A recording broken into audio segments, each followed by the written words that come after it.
Hey, what's up, everybody? Isaac here, Civil Engineering Academy. Excited to be with you on another podcast episode. Today, I bring on Hannah Thomas. We connected over LinkedIn. She's been very active on there, building almost a personal brand, but talking about her experience as a geotechnical engineer, which I thought was fascinating. But she graduated from the Colorado School of Mines. She's worked for Kiewit and a variety of other companies doing geotech work. She's now landed herself at a company called Braun Intertech Corporation. We talk about her experience as a geotechnical engineer, her experience during school, and really trying to inspire others to become geotechnical engineers and her experience in that field. So I'm excited to share this episode with you with Hannah. It's going to be coming up right after this. Hey, before we start diving into this awesome podcast episode with lots of nuggets of awesome wisdom that we're going to help you with, I want to take a moment to highlight our awesome partner, Civil Engineer Gear. As a civil engineer myself, this is hands down the go-to destination for sleek and professional looking day-to-day gear with a civil engineering flair. You can bet that it's mine for sure. So whether you're on the job site, the job office, you're burning the midnight oil studying for your exams, or you're just chilling at home on the weekends, which many of us do, there is civil engineering inspired products there that combine functionality and professionalism to be your companion, your best companion during those days you want to check out. I definitely love the comfortable t-shirts and sweatshirts. I'm wearing one right now. I don't start my day without a awesome drink, one of my favorite drinks in their awesome canteens. We also have awesome mugs, and don't even get me started on the spacious bags that they have there. They're big enough for all of my personal protective equipment, my PPE, shove it all in there, carry it with me, and it's not so big that you can't carry it around. It's actually a perfect fit. You can use it for your gym clothes, you can use it for your camping gear, yoga, whatever it is, you name it, throw it in the bag. Now, the best part of all this is that shipping is free on all orders, so if you are interested in getting some sweet civil engineering gear, check it out at civilengineergear.com, and make sure to treat yourself with some awesome gear and accessories tailored specifically to your professional and personal life as a civil engineer. Go check it out. You won't be disappointed. All right, Anna, we are live and running. Thank you for joining me on the Civil Engineering Academy podcast. I appreciate you jumping on doing this with me. Of course, I'm stoked to be here. We're excited. I know we connected over LinkedIn. It's a fabulous tool.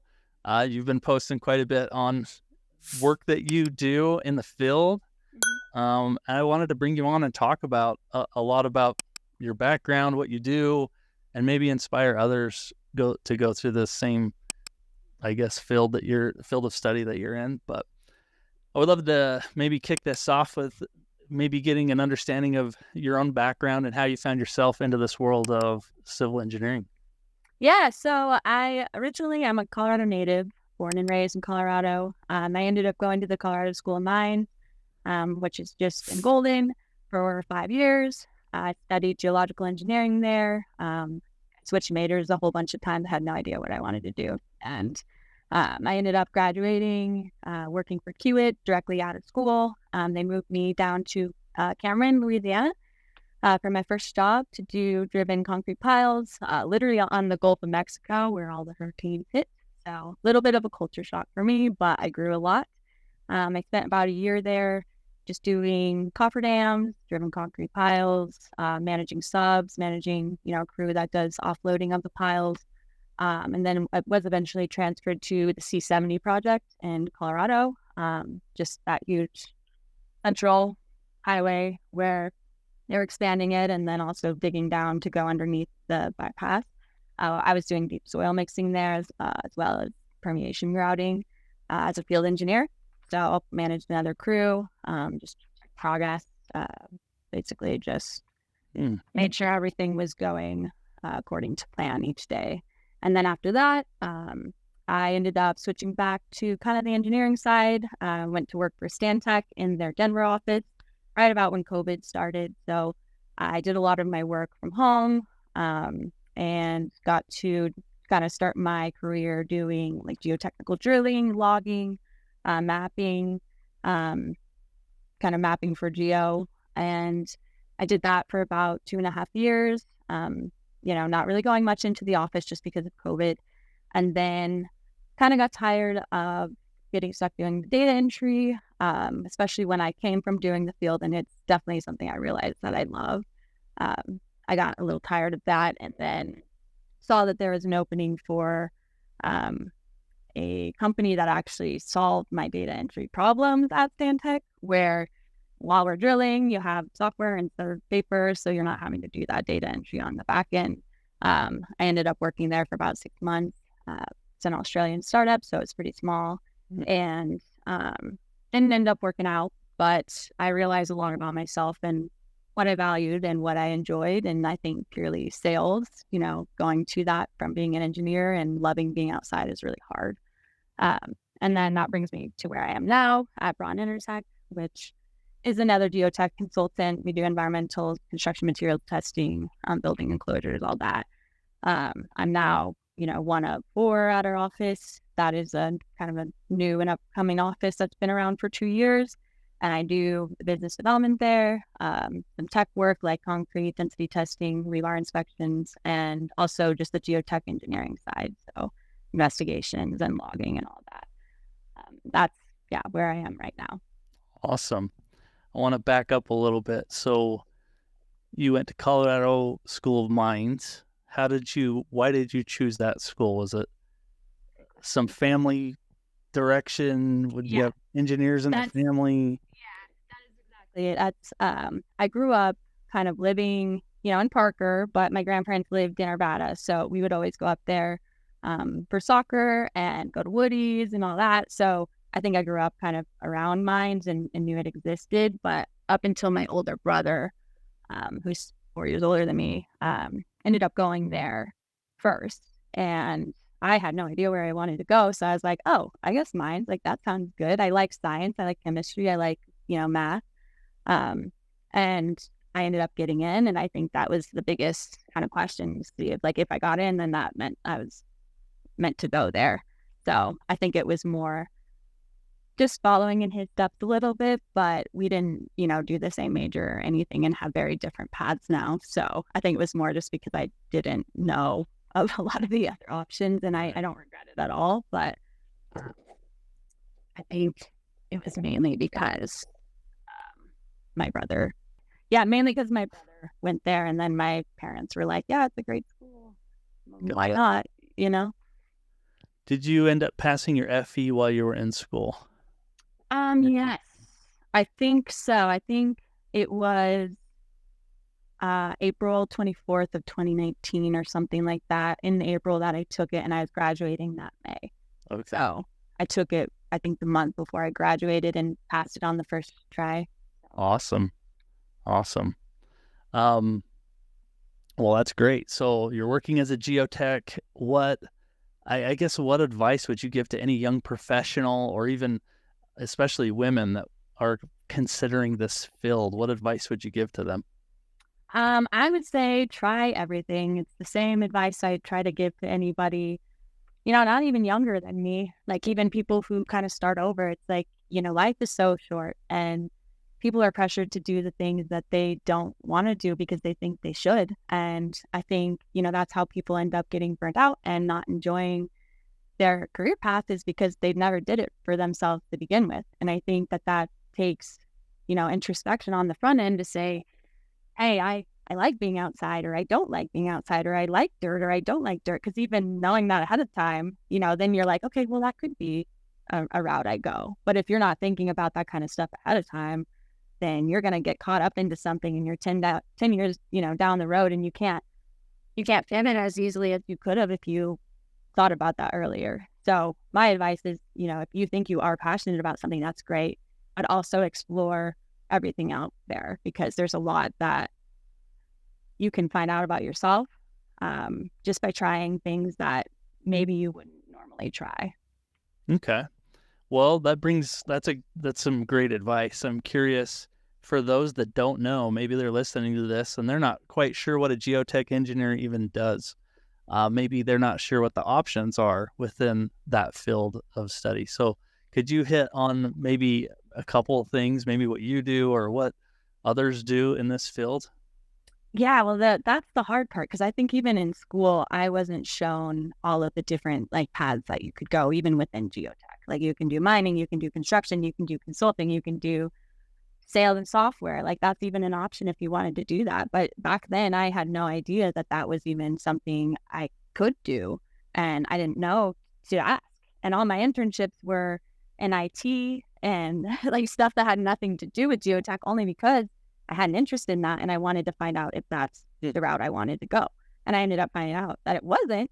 But I think a lot of people don't, when they go to major in something, they don't always think about, yeah, let's explore each of the career paths, because you're so focused on graduating and figuring yourself out that you're not really thinking about that. And I think I got lucky because I chose a major that keeps me outside and around people. But back when I was choosing, I had no idea that that was what I was looking for, or that was even possible within, geotech. Because it's like, if you're an engineer, a lot of people think you're stuck in the corner doing all the calcs and running all the models, but you don't have to. That's not every single geotech engineer. And I don't think it's really shown enough to say that you don't have to be the typical, analytical, whatever, to be an engineer. You can have a little of both sides of the brain.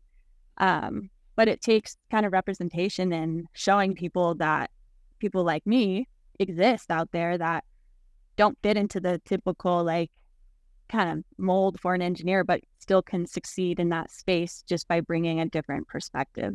So I think, really, to answer your question, if anyone's not sure or they have no idea, like, Google is out there. The internet's a thing. Reddit is a great place to look and see, just from firsthand what people's experiences are. And I think really it's all about finding your strengths and your weaknesses first, and then seeing, like, oh, does that line up with this kind of field? Or if I'm not confrontational at all and I don't do well with pressure, I shouldn't be a lawyer. Like, but I didn't know that, right? Like, my dad was one, and he ended up not being a lawyer because it really wasn't his passion. He's in water now. And I think it's hard to tell if you don't have someone pushing you on the front end to explore. Very true. Very true. Well, that's great advice. I'm curious, have there been anything specific in the field that you're in that has been particularly rewarding or challenging? Yeah, both, for sure. I think the most rewarding part is getting to see every step of the process, especially if you're in construction or geotech. Like, if you get to see, at the very beginning when the land's first bought, and then you're involved in the process of actually seeing how the quality of the land is, and then you get to actually, like, do the reporting and then the design, and then you get to see it built in the end. Like, that's, to me, the most fulfilling and satisfying thing, is to see, from the get-go what you're designing and then seeing it built in the end. And I think the struggles I have with that is that all the stuff in between, if you're stuck doing just one of those pieces, for me, it's not very fulfilling, because I want to be a part of the whole process. I don't want to just be the specialized person that jumps in right at their part and then jumps right back out, if that makes sense. Mm-hmm. What, now that you've, I guess, been in the field, working in the soil, doing this thing, do you see a career path that you would like, or do you like what you're doing right now and you don't want to change it? Or are you saying, hey, I'm doing this now, but I want to do what I'm seeing somewhere, in the future? That's a great question. I think I've had a hard time in the past. I'm 5 years out of school now, and I've had a hard time kind of staying in one place, because I don't really think you think much about that until you're out of school and you're like, oh, shoot, like, now this is my job for an extended amount of time. It's not just like you have an internship for 4 months and you're done, or you have a class for, half the year and then you're done. It's always these changing environments. I think I'm realizing now that just learning to be happy where I'm at, and kind of being okay with being comfortable, and increasing on the skills I already have versus needing to learn all the time. So I think where I'm at now, I don't have any idea in my mind of where I want to be, if that makes sense. Yeah. Because it's very unclear to me. I think I'm trying to maximize where I'm at right now. And then when something else makes more sense, maybe. But at the time now, I don't see that. And I feel challenged still. And I think that's really big for me on keeping engaged, is being challenged and learning. And I'm doing just a big mix of everything, where I'm already, sharpening my geotech skills, but also learning the construction materials testing side, the environmental side, all the sides that I never really had exposure to before, which I'm soaking it all up. So That's I great. think for even the next year, I can't say where I want to be. I mean, I think I'm happy where I'm at, and if I can pass my test, then then I'll be happy, and then see what happens kind of after that. But I think my biggest focus right now, just in my advancement and all that, is just passing my PE and then figuring it out later. That definitely makes sense. Sometimes you don't know until those opportunities are presented in front of us, but you Exactly. keep going and you kind of figure that out as you go along. So Yeah. that's good tips there. So I'm interested in your thoughts on this. So if you look at the NCES stats for those preparing for the PE, and I know you're about to gear up for that, but one of the disciplines that has the lowest amount of participation is typically geotech engineering. And my hope with this podcast, this episode, is to try to maybe inspire more geotechnical engineers out there, or consider this a field that maybe they want to go into. But I'm just curious your thoughts. Why do you think for those taking the PE exam, it has one of the lowest in terms of volume of takers versus other disciplines? Well, I can answer firsthand just because I was someone who almost didn't take it a couple times. Going right into construction out of school, they don't really require, if you're a geotech coming into construction or construction at all, they don't really require that PE or your EIT or anything like that. So I think in my mind, it was more just I got it because my friends had it for the EIT. And then as I kind of got more serious about geotech and actually being able to stamp my own stuff and help kind of run our Colorado office out here, that I realized that it is a huge, huge part of that, and credibility and ethics and all the kind of the law that goes along with it too. It's necessary in what we do, especially when there's a lot at risk and a lot up in the air with uncertainty and how, soil and rock behave. But I think for what we do, it's important to have that expertise, I think, to prove that we know what we're doing, and that risk involved, at least somebody knows, what that entails. I think with construction, I could see why you wouldn't necessarily need it. But even then, if I ever go back into construction, I want to have that so that I can be credible and show that, like, hey, I know my stuff. I've gone through it. I have the experience, and you can trust me. That's the biggest thing. Very true. Very true. Well, that's good tips. I just wanted to get your opinion on that. That's what I historically see as we help people prepare for their PE exam. I took the geotech myself. At the time I took it, there was 0 standards, and then they've slowly increased the amount of standards required. I remember at one time they threw a seismic question on my exam, and it wasn't part of the spec. I was clueless how to solve that. But now it's like 14, 15 standards that you need. So there's just quite a bit more there, I think, that overall people need to know as well. But those are tips. Totally. What misconceptions about geotechnical engineering have you encountered? How would you address them? I mean, I feel like nobody really knows what we do. So it's hard to have like a misconception if they don't really know. Like, I feel like if someone asks me and I tell them, they'll just accept whatever answer I have. But I think people don't realize how much like science goes into it and how much actual calculations we have to do to be able to find out how much something's going to settle or what bearing capacity you can design to. I think that people might think it's more just like licking rocks or putting up nets on the side of the road or something like that. There's a lot more complication to it. And most of the time I don't have the energy to talk about it. I'm just like, yeah, that is us. We do lick rocks, or yeah, we do just do rock nets or whatever. But I think it's just a very unknown kind of specialty that people don't really understand or even want to, if that makes sense. But Yeah, so I'm curious, your friend comes up, asks you what you do for a living. You say you're a geotech engineer, and that kind of goes over their head. What do you do to like dumb it down? I just say rock and soil engineer, and then they're like, oh, that makes sense. Because then you say, oh, yeah, well, you think, even if kids ask me, because kids, when they ask me, I'm like, yeah, sure, I'll tell you because you actually want to know. It's not just like, yeah, sure, tell me just because I'm being polite. I just tell them like, hey, you see your school here. When you start to build this, you have to drill into the ground to know if it's okay. And that's how you do it. Like, that's what geotech drilling is. So whenever I've had a rig like out on a playground and kids, they don't come up to the rig, but they're, far enough away and they ask, then I'm like, yeah, it's just basically the people who go in, look at the ground and tell you, what you can build and if you can build. And to them, that makes sense. So Yeah. I think that's kind of the overview I try to go with, of just saying. I'm curious, as a geotechnical engineer, and you've probably done a ton of soil samples. You know where areas have good soil, what areas have bad soil. Yeah. Have you ever thought about where homes are built and that's not a good area, or Oh yeah. I would never live over there because No.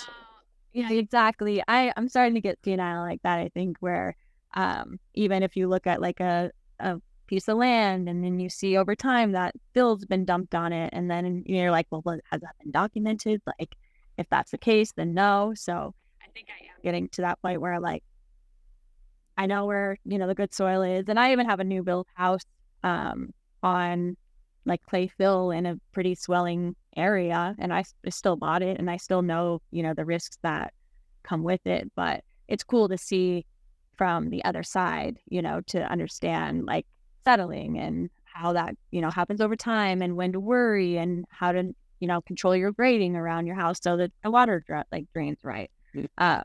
I really appreciate that I can do that now because I was able to do my whole backyard by myself with like a retaining wall and all that, just because I'm in around that environment.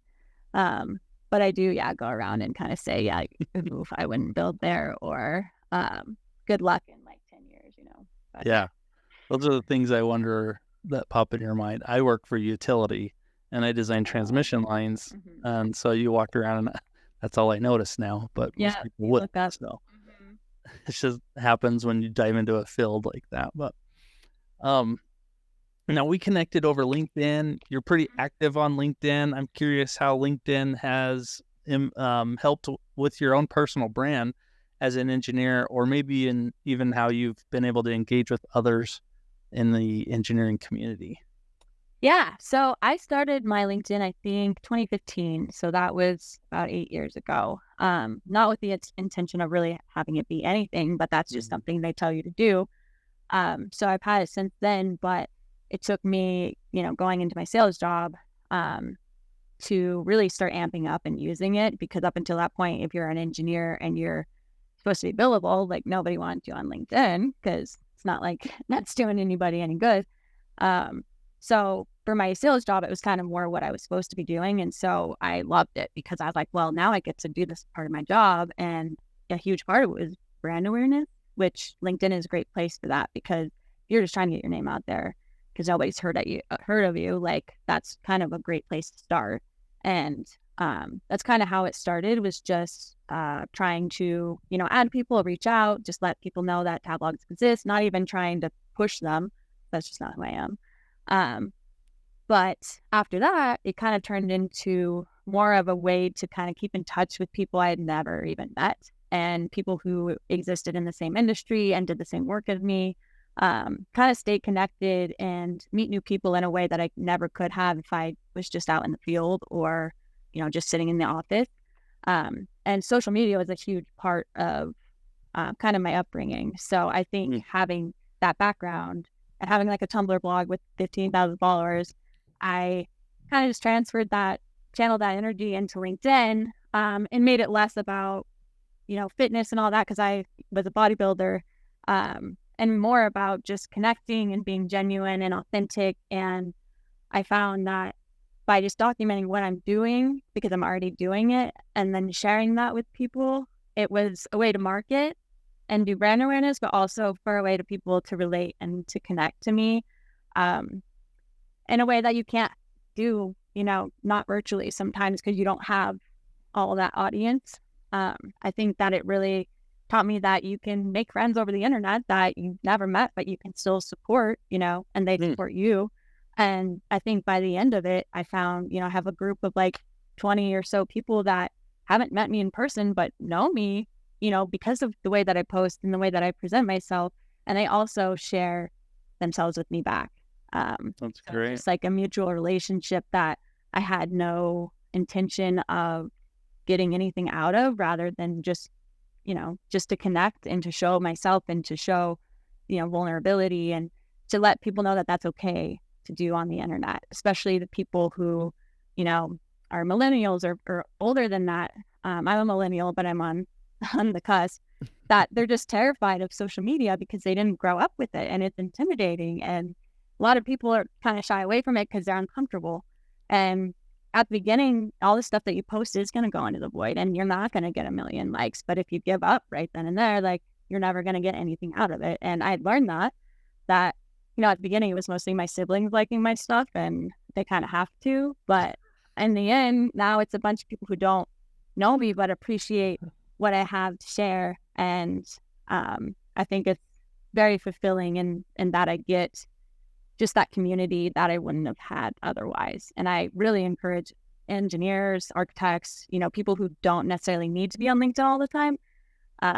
They should get on there and they should share what they're doing with the world, because I think that's how you teach people what you do. And I think that that's how people can feel seen and related to and all that. And I've had some pictures where, like, I'll post about, doing density testing or something with a nuke. And a lot of people are like, oh my God, I remember doing that, or mine was green, or mine was yellow. And so it like throws them back into this, like, oh, I remember that. And now I'm so far removed, I don't get that anymore. But it's like a nice refresher. So I think it does a whole bunch of stuff all at once, where it's like you can market, you can do brand awareness, you can connect, you can really, it's like the sky is the limit for what you do on there. It's just whatever. Have you had any job offers come your way? Yeah. So, but my Ron job was actually through LinkedIn, because I was selling the software on there to my current boss. And he was like, hey, why did you add me? And usually people don't call me out like that. But I was like, oh, I think you have a lot of good things to say. I want to, learn more about people from the industry. And that was true, but I didn't mention anything about trying to sell to him. So when he saw that I was looking for work, like 6 months after that, he like jumped on the opportunity and was like, hey, we need somebody like that at our office doing the exact same thing. And that kind of push and interest and kind of fire is what brought me to Braun, is because I really appreciated that. And I was like, wow, you see what I can do and you want it there. Like, of course, yeah, let's go. Awesome.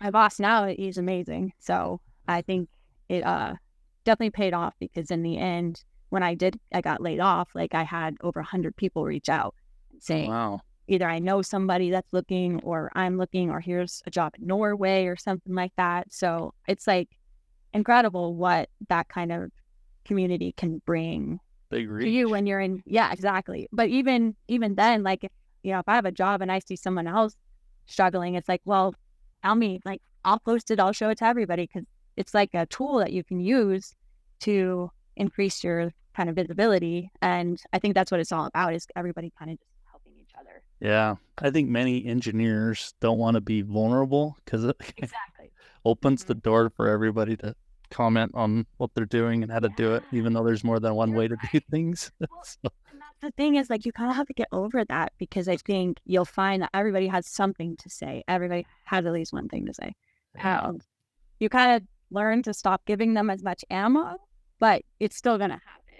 So you just have to get over it and kind of put yourself out there and know that what you know is true and who you are is true. And if there's, technical stuff that you're getting wrong, it makes sense that someone's going to comment on it. But other than that, people should be cheering you on. Exactly. Well, Hannah, this has been awesome. Thanks for sharing tips about becoming a geotechnical engineer, your experience in this field, what you do for your own brand, and how you're growing on LinkedIn. It's always fun to hear that. Is there any other tips, anything else you want to share that would inspire another generation of geotech engineers, or did we get it covered? I mean, it's covered for the most part. My biggest thing is just literally try everything. Like, don't let anybody tell you what to do, because you know best about yourself. So that's it in the end. That's it. Perfect.